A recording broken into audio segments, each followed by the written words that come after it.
Luiz Inácio Lula da Silva é provavelmente uma das figuras mais marcantes da política contemporânea brasileira. Nascido em Pernambuco, ele saiu de uma origem humilde para se tornar presidente do Brasil e um dos nomes mais influentes da história política do país. Diante dos olhos do mundo, o Brasil deu um recado a todos os candidatos autocratas e aqueles que os apoiam. Nossa democracia e nossa soberania são inegociáveis. Seguiremos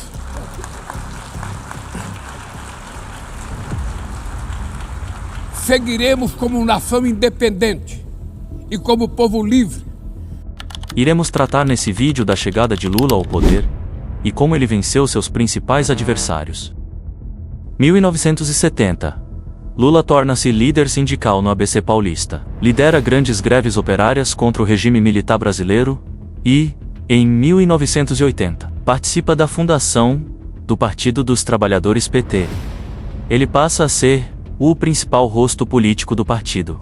Em sua primeira candidatura, na eleição direta após a ditadura militar, Lula chega ao segundo turno. Disputa contra Fernando Collor de Mello, porém ele perde.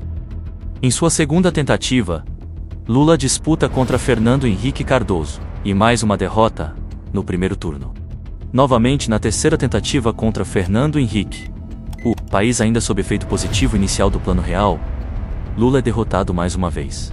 Após essas derrotas, Lula muda suas estratégias de campanha e faz uma moderação do discurso econômico e consegue ampliação de alianças políticas. Com esse novo estilo de abordagem, Lula estava pronto para enfrentar o seu rival, naquele ano de 2002, o candidato da gestão, José Serra. O resultado foi decisivo. Lula venceu o segundo turno com ampla vantagem, tornando-se presidente pela primeira vez. A vitória simbolizou a chegada de um ex-operário ao cargo mais alto da República. Os trabalhadores conseguiram ganhar nada, sem que houvesse luta, sem que houvesse perseverança, sem que houvesse disposição de brigar até o fim. Durante o primeiro mandato, o governo enfrentou a crise do mensalão, em 2005, considerada o momento político mais delicado de sua presidência. Ainda assim, Lula disputou a reeleição, em 2006, contra Geraldo Alckmin. A campanha ocorreu em meio a crescimento econômico e expansão de programas sociais. Lula venceu novamente no segundo turno, reforçando o fenômeno político, posteriormente, chamado de lulismo. E eu sei quanto preconceito eu fui vítima neste país. Hoje eu brinco com preconceito. Hoje eu falo menos laranja, as pessoas acham engraçado. Mas quando eu falava em 89, eu era uma narça. Como é que você quer governar o Brasil se você não fala inglês? Eu falei, mas eu vou arrumar um tradutor. Mas assim não é possível. Não é possível. O Brasil precisa ter um presidente que fala inglês. E eu perguntei para ele, alguém já perguntou se o Bill Clinton fala português?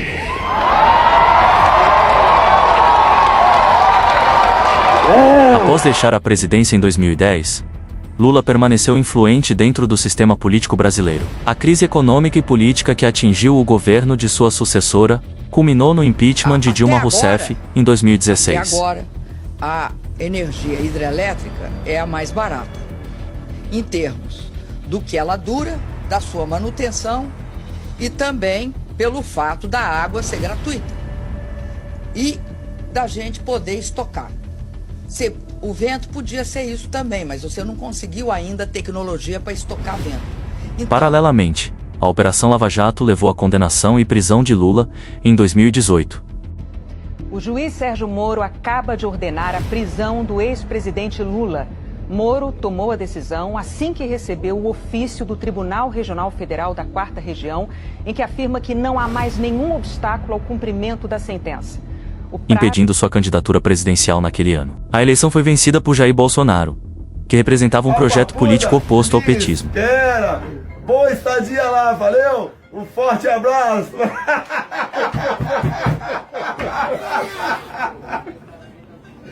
Decisões posteriores do Supremo Tribunal Federal anularam as condenações, restituindo os direitos políticos de Lula e reintroduz-o diretamente na disputa eleitoral nacional.